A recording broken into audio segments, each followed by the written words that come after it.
Hollywood's most beloved, most humble star, Keanu Reeves, was walking through the bustling streets of Manhattan on a winter day, driven by an inexplicable urge from within. His eyes scanned the city's chaos as if searching for a lost detail. And then he saw him, a man huddled at the base of a cold wall, a worn-out military jacket bearing the marks of time and hardship draped over his shoulders. The step Keanu took at that moment would be the beginning of an unforgettable lesson in kindness and respect, one that would touch not only a veteran's life, but the hearts of us all.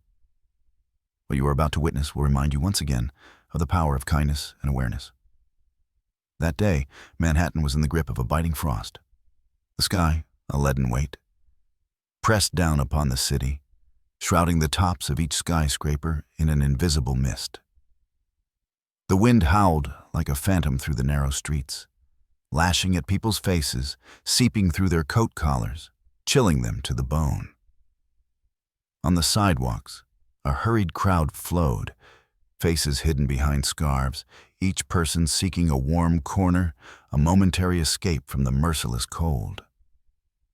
Keanu Reeves, however, in contrast to this general rush, had slowed his pace, almost as if to match the city's current frozen rhythm, walking thoughtfully. His dark wool overcoat and a simple knitted cap pulled snug on his head were enough to shield him from the cold, but not enough to dispel the strange, unnameable restlessness within him. Was it this restlessness that pushed him out into the frost, away from the warmth of his usual chauffeured car, towards the heart of the city? Or was he searching for something else? He had been walking for hours. He'd left behind the glittering shop windows of Fifth Avenue, the dazzling chaos of Times Square, and now he had turned into quieter, more real streets. His manager, David, had expressed concern about these aimless walks during their phone call that morning. "Keanu," he'd said, "are you in one of your melancholic moods again? How about coming back to Los Angeles for a few days, back to the sun?" Keanu understood David's sincere concern, but he hadn't known how to explain this urge. It wasn't melancholy. It was more a desire to pursue an unfinished quest, an unanswered question. But what was the question? And where was the answer hidden? This uncertainty made his steps even more curious. At every corner, in every human face, he unconsciously searched for a sign, a clue. His eyes lingered on details an ordinary observer would easily miss. A pale light seeping from an apartment window, the innocent laughter of a child, the weary posture of an old man leaning on his cane. All these were small pieces of the giant puzzle that was the great city. And Keanu, it seemed, was trying to fit these pieces together to form a meaningful whole. But a whole of what?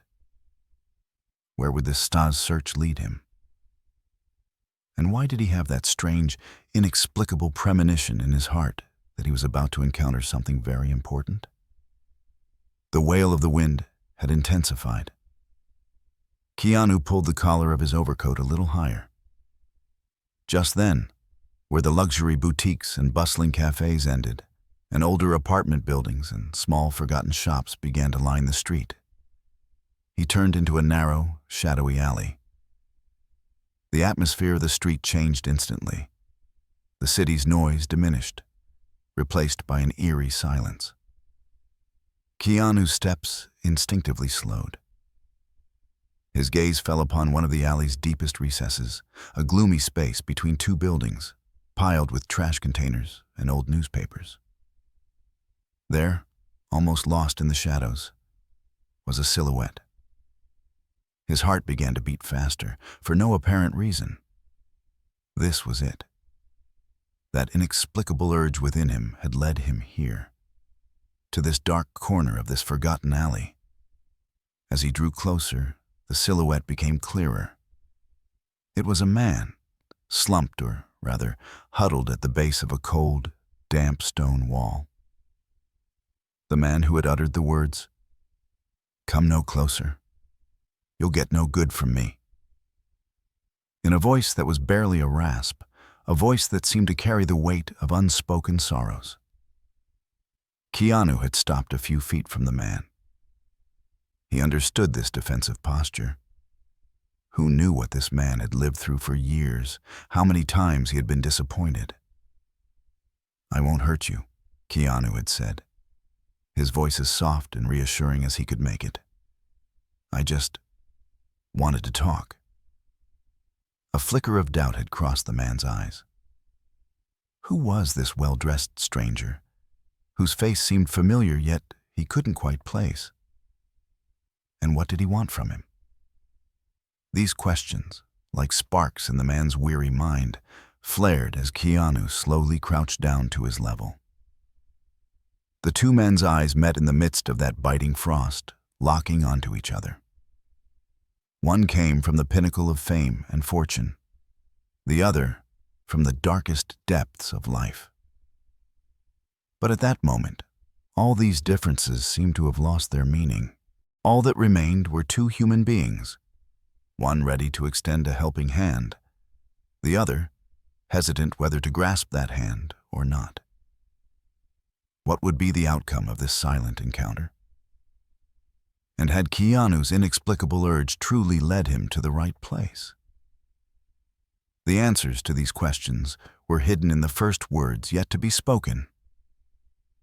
And those words, perhaps, were merely the beginning of a story that would change many lives. In that biting cold of the Manhattan alley, as Keanu Reeves crouched before the man huddled against the stone wall, the man's initial words, "Come no closer, you'll get no good from me," hung in the air, mingling with the howl of the wind. These words were less a threat and more a reflection of deep-seated disappointment, perhaps even a self-preservation instinct. Years of neglect and scorn could encase even the strongest spirits in a shell. Keanu understood this. "I have no intention of harming you," Keanu repeated, the sincerity in his voice a warmth capable of melting ice. "It's just, you looked alone, and in this cold, no one should be out here." He slowly extended his hand, a non-threatening gesture. "I'm Keanu." The man hesitated for a moment, looking at Keanu's outstretched hand. His face bore a complex expression of astonishment and distrust. In this city, this vast metropolis, who would stop to talk to him, to offer him a hand? Most people turned their heads as they passed by, ignoring his very existence. But there was something different in this stranger's eyes, neither pity nor contempt, just pure human curiosity and perhaps understanding. The man's chapped lips parted, as if he were about to say something, but no sound came out. He swallowed. For years, no one had asked his name. He was merely one of the nameless shadows of the streets. Finally, he slowly extended his own calloused, grimy hand towards Keanu's still outstretched one. As his fingers touched Keanu's gloved hand, it felt as if a frozen river had begun to thaw. The touch was timid, yet so human. "Arthur," the man whispered, his voice barely emerging from his throat, as if he hadn't spoken for a long time. "My name is Arthur Coleman." "A pleasure to meet you, Arthur," Keanu said, smiling gently and holding his hand firmly but kindly. This simple introduction felt, at that moment, like the most important event in the world. It was a moment where two different worlds, two different lives, intersected in that cold alley, bound together by fate's delicate thread. But would this acquaintance be enough to warm Arthur's frozen heart? What lay behind Keanu's unexpected interest? These questions in Arthur's mind only deepened his intrigue. Without letting go of Arthur's hand, Keanu continued to look into his eyes. "Arthur Coleman," he murmured, repeating the name once more. "That name, it seems to ring a bell, but I can't quite place it." In truth, nothing specific came to mind. But he sensed that in Arthur's posture, in the repressed dignity in his gaze, lay a story far more profound than that of an ordinary man. This feeling intensified his curiosity. Arthur flinched slightly at Keanu's words. A pain, like an old wound reopening, flickered in his eyes. "Everything's in the past," he said, his voice clouded. "No, there are only shadows." "Shadows sometimes tell more than even the brightest lights, Arthur," Keanu whispered, a deep wisdom in his voice. "That worn jacket, it must have a story. Those faded emblems on it, that invisible weight, they're not for nothing." Keanu was pointing to the almost imperceptible, tarnished pieces of metal pinned to Arthur's collar. What were they? Of which wars, which sacrifices, were these small metals the silent witnesses? Arthur was surprised that Keanu was such a keen observer. Most people would see his jacket merely as an old rag, but this stranger was trying to see the meaning beneath that rag. This interest had pried open a door Arthur had kept locked for years. "I was a Marine," Arthur said, his voice a little stronger now. "A long time ago, I fought on the other side of the world, in a forgotten lands." His eyes gazed into the distance, as if he were reliving those days. "Kei-san. Does that name mean anything to you, mister? Keanu?" Keanu froze for a moment upon hearing the name. Kei-san. The siege, the brutal battles, one of the bloodiest, most ruthless, and longest-lasting confrontations of the Vietnam War. A hell left on the dusty pages of history, a place many didn't even want to remember. Keanu had once researched that era for a role he was to play, read books written by veterans, watched documentaries. He knew, to some extent, the horror those soldiers had lived through, the unimaginable hardships, that desperate resistance, and the deep traumas they carried for the rest of their lives.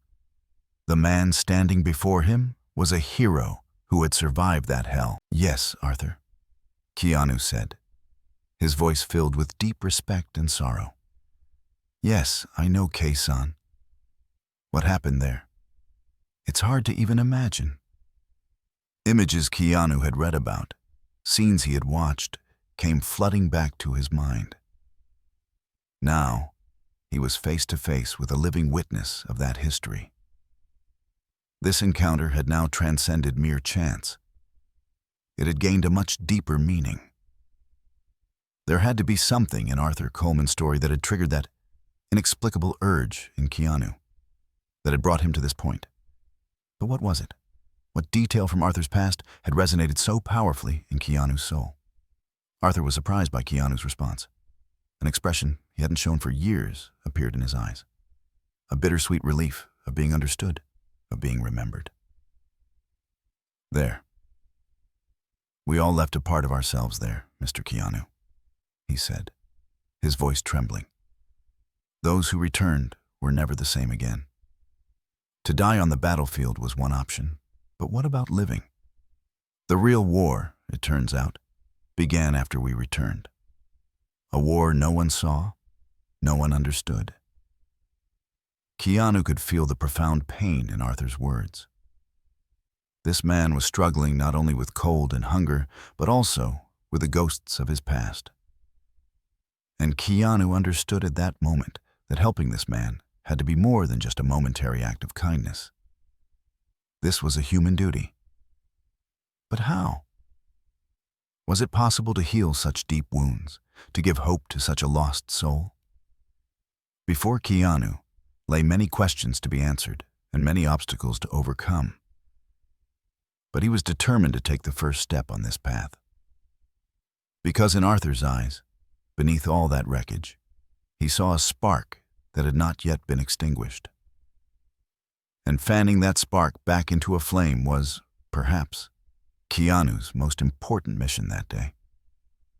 Following that brief yet profound exchange in the biting chill of the Manhattan alley, An unspoken understanding hung in the air between Keanu Reeves and Arthur Coleman. Keihei-san. The name itself was a chasm of memory. For Arthur, a lifetime of pain. For Keanu, a symbol of unimaginable human endurance he'd only academically comprehended until now. Keanu saw with stark clarity that Arthur's battle was not just against the elements or hunger, but against the unyielding siege of his own mind. The initial empathy Keanu felt had now solidified into a quiet resolve. This was not just a fleeting moment of compassion, but a call to a deeper responsibility. "Arthur," Keanu said, his voice now firmer, more resolute. He briefly acknowledged the two shadowy figures at the alley's entrance, who he knew were his discreet security detail. But his full attention remained on Arthur. The presence of others, even his own men, might make Arthur more anxious. "You cannot stay here tonight, in this frost. It's not right." Arthur slowly shook his head, a bitter smile etching itself onto his weathered face. "What is right anymore, Mr. Keanu? For years, these streets have been my home. Sometimes a cardboard box, sometimes a sandwich from a kind soul like yourself. This is life." The resignation in his words cut Keanu deeper still. This man had surrendered, or at least had convinced himself he had. "No, Arthur," Keanu countered, his tone gentle yet insistent. "Life shouldn't be this. Not for you. Not for a man who fought on the harshest fronts for his country, who made sacrifices we can barely imagine. Life cannot be this." With an inner courage, Keanu took another step closer. "I have an offer for you. Please, just listen. Without prejudice?" A flicker of curiosity sparked in Arthur's eyes. Who was this stranger to make him offers? And what kind of offer could it be? A few more coins, perhaps the promise of a hot soup? But the sincerity, the genuine depth in Keanu's eyes, was slowly nurturing a seed of trust Arthur hadn't felt for anyone in years. There was something different about this man. It was as if he looked deep into his soul, saw the fractures there. "What kind of offer?" Arthur asked, his voice still laced with suspicion, but the sharp defensiveness from before had softened, just a fraction. "Firstly," Keanu began, "a warm, safe place for tonight. Clean clothes, a decent meal, but more importantly, someone to talk to, someone who will listen without judgment. Me." He paused, gauging Arthur's reaction. "That's all? We can decide what comes next together. If you want, you can disappear again tomorrow. But tonight, give yourself a chance tonight, Arthur. Give me a chance." Arthur remained silent for a long moment. The wind whipped his dirty beard around his face, making the unshed tears in his eyes more prominent. A storm of emotions raged within him. On one hand, years of ingrained distrust, of disappointments, that inner voice screaming, "Trust no one." On the other, the hopeful, compassionate gaze of this stranger. In that gaze, there was something he had never seen before. It was as if this man could see the real Arthur beneath the worn military jacket, the forgotten hero. But why? What was this man's motive? These questions further muddled Arthur's weary mind. "Why? Why are you doing this?" Arthur asked, his voice trembling. "What do you want from me?" A sad smile touched Keanu's lips. "I want nothing, Arthur," he said. "It's just, sometimes you have to do the right thing. And right now, the right thing is for you not to be alone on this street, in this frost." Keanu glanced again at those faint medals on Arthur's collar. Those small pieces of metal were the silent witnesses to the great sacrifices in Arthur's past. And Keanu wanted to show Arthur that those sacrifices had not been in vain, had not been forgotten. But how? That was a question he didn't yet have the answer to. First, He needed to earn Arthur's trust. "Look," Keanu said, lowering his voice even more. "It doesn't matter who I am. I'm just someone who wants to help. If you accept, for now, all I can promise you is a safe haven and some peace. There, if you want, we can talk. If you just want to rest, you can rest. The decision is yours." Arthur looked deep into Keanu's eyes. He saw no deceit there, no ulterior motive, only pure humanity, profound empathy. For the first time in years, he felt the urge to trust someone. Perhaps this could be a turning point in his life. Or perhaps just another disappointment. But at that moment, in that freezing cold, the invisible hand Keanu extended felt incredibly warm. He took a deep breath. The icy air filling his lungs seemed to momentarily revive the frozen hopes within him. "All right," he said, his voice barely a whisper. "All right, Mr. Keanu. I'll come with you." A look of sincere relief washed over Keanu's face. Arthur's decision was a significant step, not just for that moment, but perhaps for both their futures. But where this step would lead them, into what unknown path fraught with uncertainties, remained a mystery. All they knew was that, at that moment, in that cold alley, two different worlds were connected by a fragile bridge of trust. How strong would this bridge be? And would the shadows of Arthur's past suffocate this newly sprouting hope? Curiosity and concern had already begun to occupy Keanu's mind when Keanu heard Arthur's tremulous but determined, "All right." A wave of relief washed over him. This was the first step, perhaps the most difficult one. He gently helped Arthur to his feet. The man's body was ravaged by cold and hunger, but that resilient expression in his eyes was still there. Keanu gave a subtle signal to his security team at the end of the alley. They professionally arranged for a vehicle and quickly joined them. Keanu made sure Arthur was helped into the car discreetly, with as little fuss as possible. Arthur was clearly overwhelmed, riding in such a luxurious vehicle for the first time in his life.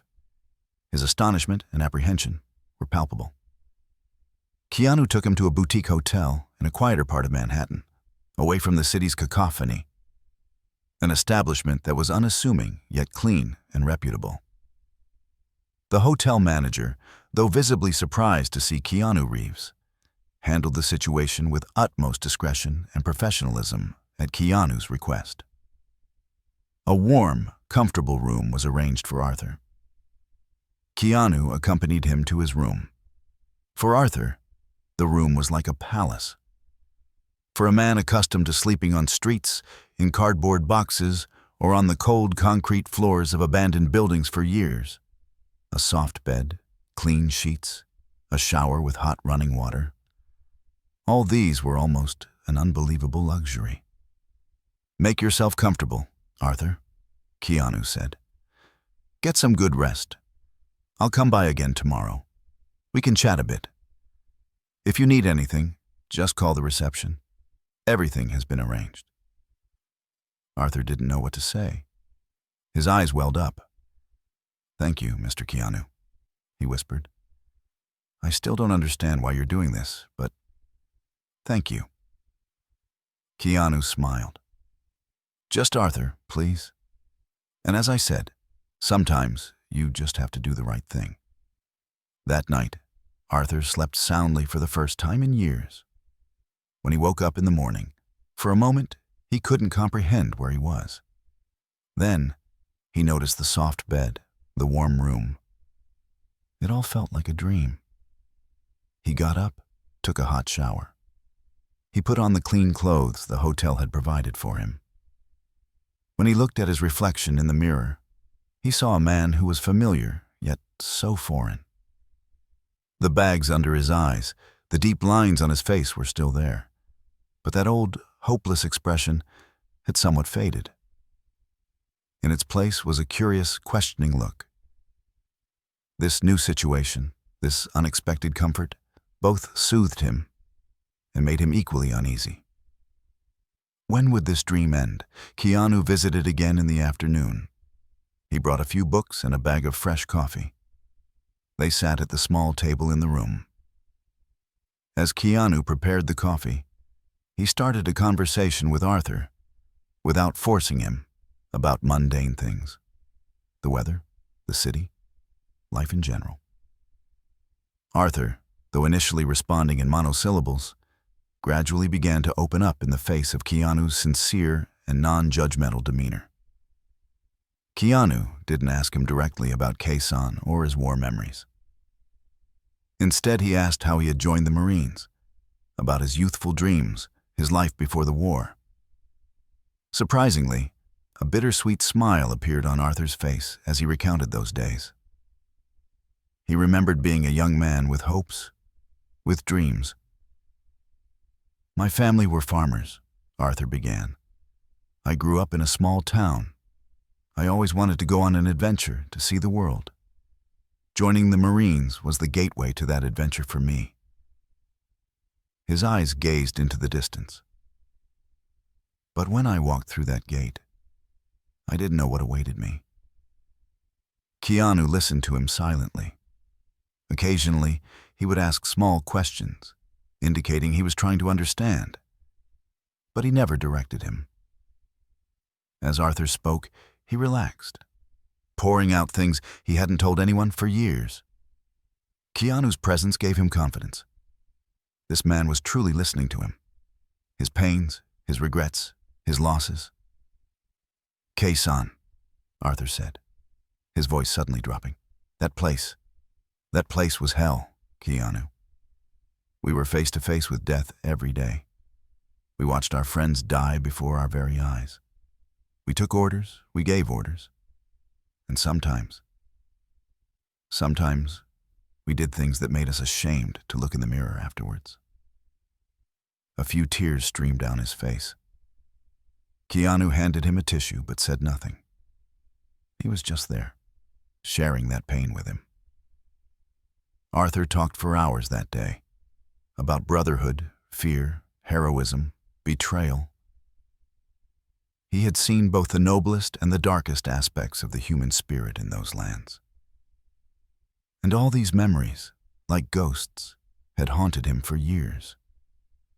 His sleepless nights, his nightmares, that unceasing anger and guilt within him. Keanu felt every word of Arthur's in his heart.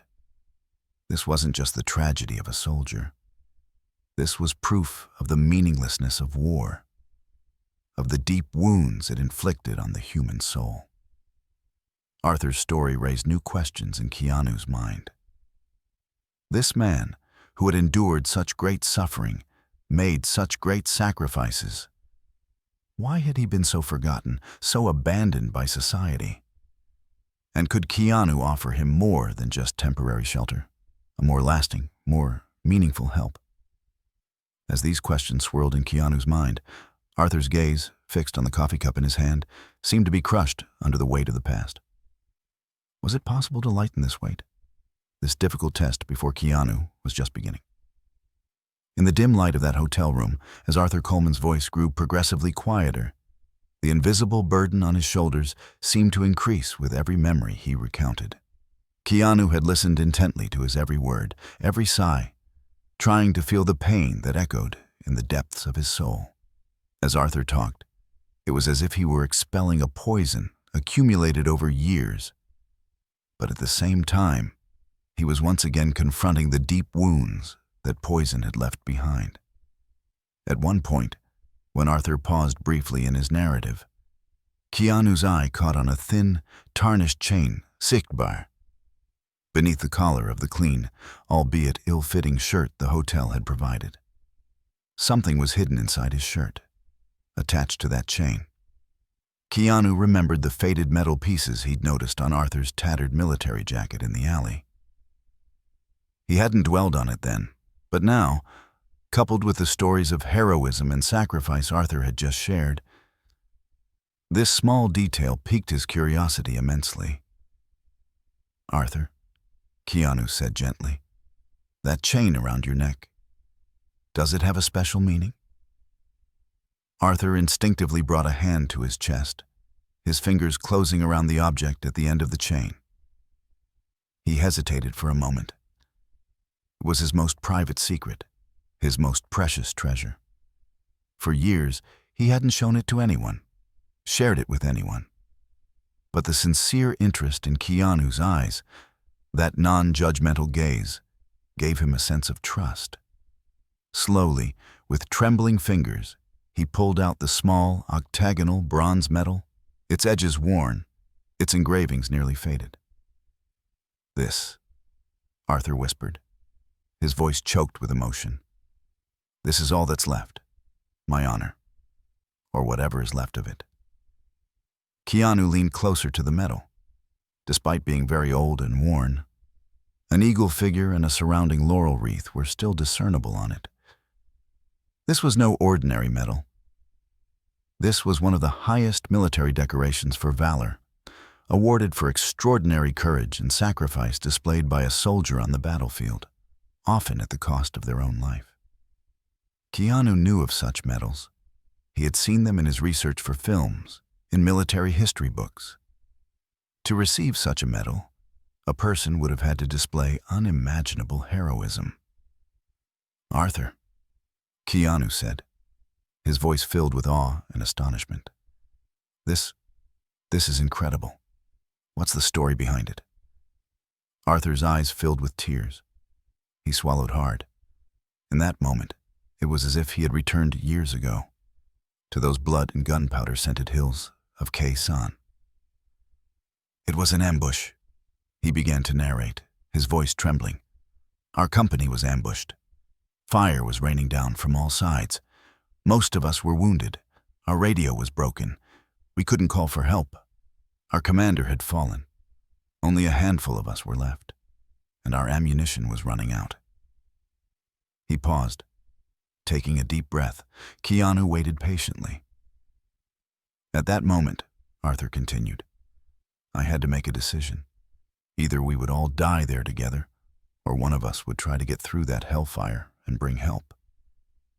I volunteered." He wiped the tears streaming from his eyes with the back of his hand.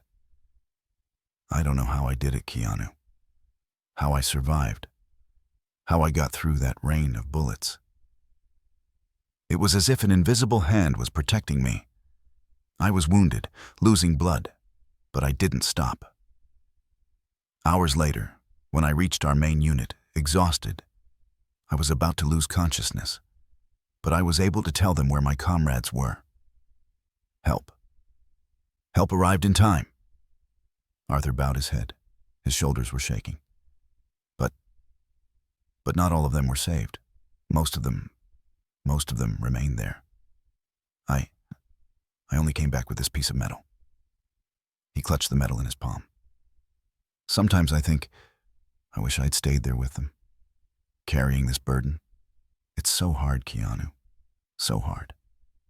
Keanu didn't know what to say. The story Arthur told was an epic of heroism and tragedy beyond words. This man was not just a veteran. He was a hero who had saved countless lives. And now, he was living on the streets, forgotten. This was an unacceptable injustice. At that moment, an idea began to sprout in Keanu's mind. Arthur's story should not remain confined within the dim walls of this hotel room. This story needed to be heard. This heroism needed to be honored. But how? Keanu disliked ostentatious ceremonies, showy organizations. His style was a more sincere, more heartfelt, more human approach. "Arthur," Keanu said, his voice resolute, "your story is incredible. And this medal, this is proof of what a great hero you are. People need to know this. They need to understand what you and so many like you have lived through, what you have sacrificed." Arthur lifted his head. There was a hopelessness in his eyes. "Who listens to us anymore, Keanu? Who remembers those old wars, those forgotten heroes? People are busy with their own troubles." "I listen, Arthur," Keanu said. "And I'm sure there are many people who think like me. Maybe, maybe we can bring your story, your voice, to a wider audience. But we must do it in a way that you want, without damaging your honor, without hurting you. The idea in Keanu's mind was slowly taking shape. This would be something more than just extending a helping hand. This was a mission to restore the honor of a forgotten hero, to make his silent screams, and those of many like him, heard. But was Arthur ready to embark on this difficult journey? Did he have the strength to re-enter those dark corridors of the past, to relive those painful memories once more? And could Keanu manage this sensitive process correctly? These questions had opened a new door of curiosity. The idea Keanu presented to Arthur in that hotel room was simple, yet powerful. To record the stories of Arthur and other forgotten Quezon veterans like him, in their own voices, in their purest and most heartfelt form. Perhaps to create an oral history archive, or maybe to produce a poignant documentary film based on these narratives. The goal was not fame or commercial success. The goal was to pass on these acts of heroism and sacrifice to future generations, to prevent them from being lost in the dusty pages of history. Most importantly, it was to make veterans like Arthur feel that they were not alone, that their stories were valued. Arthur remained silent for a long time after Keanu's proposal. Complex emotions warred within him. One part of him was terrified of returning to those dark corridors of the past, of reliving those painful memories. Another part, perhaps for the first time, thought that his story might have meaning, that what he had lived through had not been in vain. Keanu's sincerity and the deep respect he showed him had nurtured that last glimmer of hope within Arthur. "I don't know, Keanu," he finally said, his voice trembling. This is a very big thing. I'm not sure if I'm ready for it." "We're in no hurry, Arthur," Keanu said with an understanding tone. "Think about it carefully. This is your story, your decision. I am merely a conduit. If you wish, I will accompany you on this path. If you don't, I will still be by your side." Over the next few days, Keanu and Arthur discussed this matter repeatedly. Keanu explained to Arthur that he would have control at every stage of the project, that he wouldn't have to do anything he didn't want to.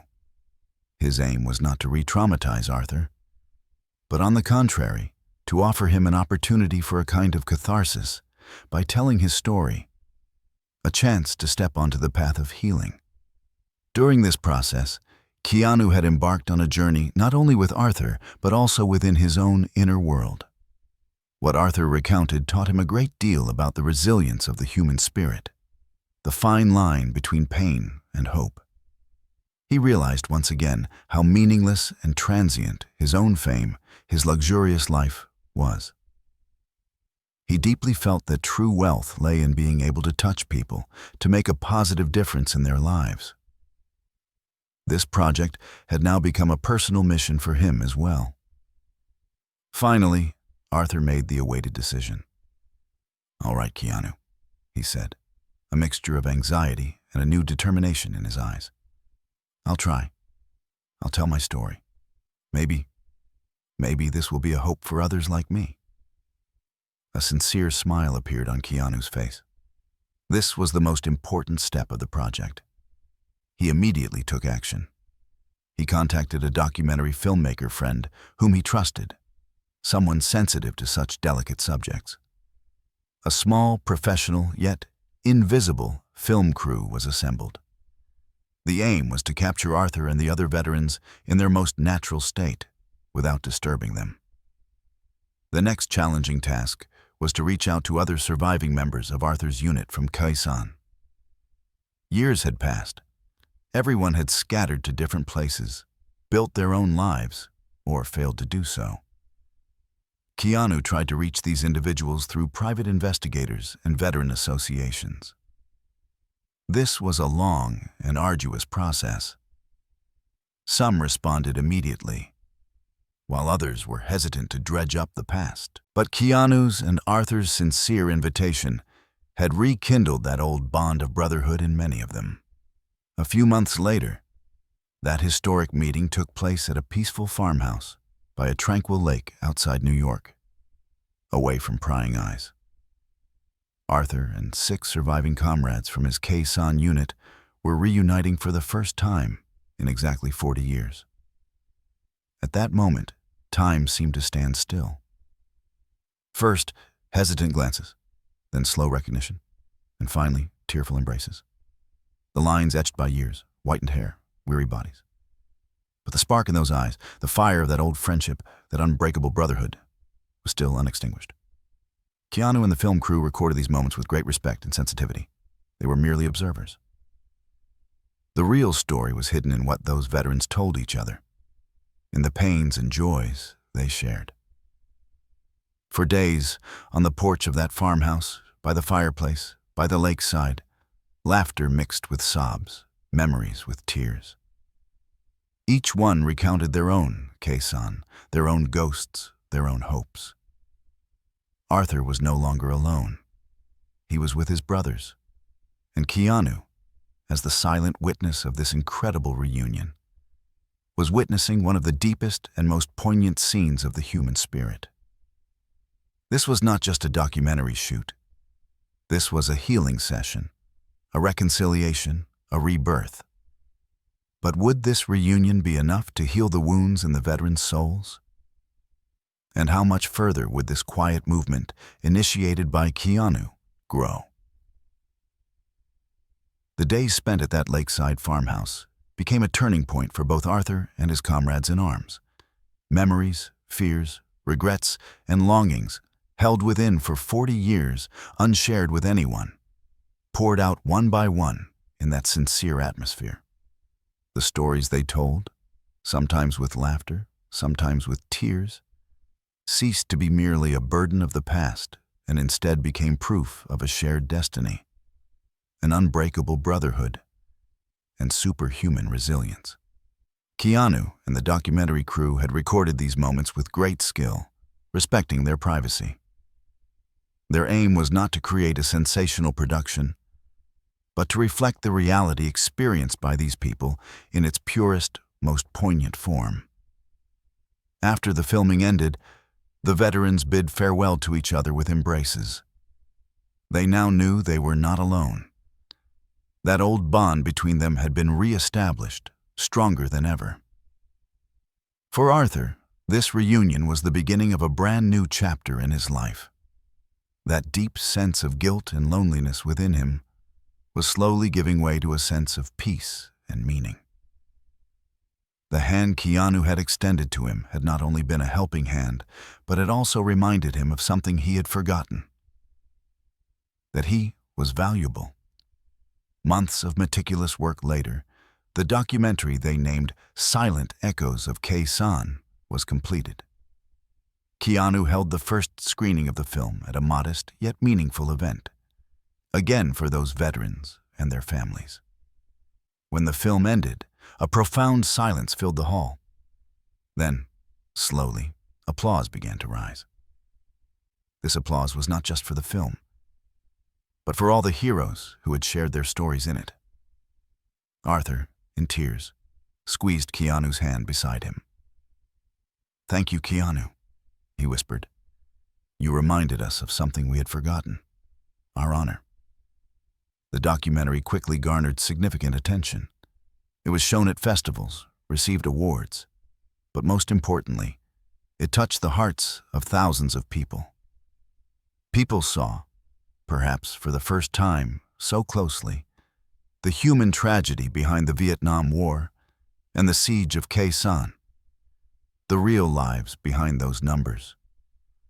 The story of Arthur Coleman and his friends drew attention to the problems veterans faced, especially post-traumatic stress disorder, PTSD. This unexpected interest opened a new door for Keanu and Arthur. Under Keanu's leadership and with Arthur's inspiration, A non-governmental organization called the Echo Foundation was established to provide psychological support, rehabilitation, and social readaptation assistance to veterans. The foundation's aim was to reach not only Vietnam veterans, but all war veterans and their families, to make their silent echoes heard, and to offer them the respect and support they deserved. Arthur Coleman was now one of the most important faces of the foundation. With his old, raspy voice, he recounted his own experiences at panels and conferences, giving hope to other veterans. Instead of his worn military jacket, he now wore a modest vest bearing the foundation's logo. But that resilient expression in his eyes, that silent, heroic stance, had never changed. He was no longer just a man battling the ghosts of the past. He was part of a mission. By helping others, he was also healing his own wounds. Keanu Reeves, throughout this entire process, always preferred to stay one step behind. He hadn't wanted to create a hero, but to make the voice of an existing hero heard. And he had succeeded. The Echo Foundation grew rapidly, receiving the support of many volunteers and donors. Under Arthur's leadership, it touched the lives of countless veterans, offering them the opportunity for a new beginning. Years later, Keanu Reeves attended a memorial event organized by the Echo Foundation one evening. The hall was filled with veterans, their families, and people who supported them. Arthur Coleman took the stage.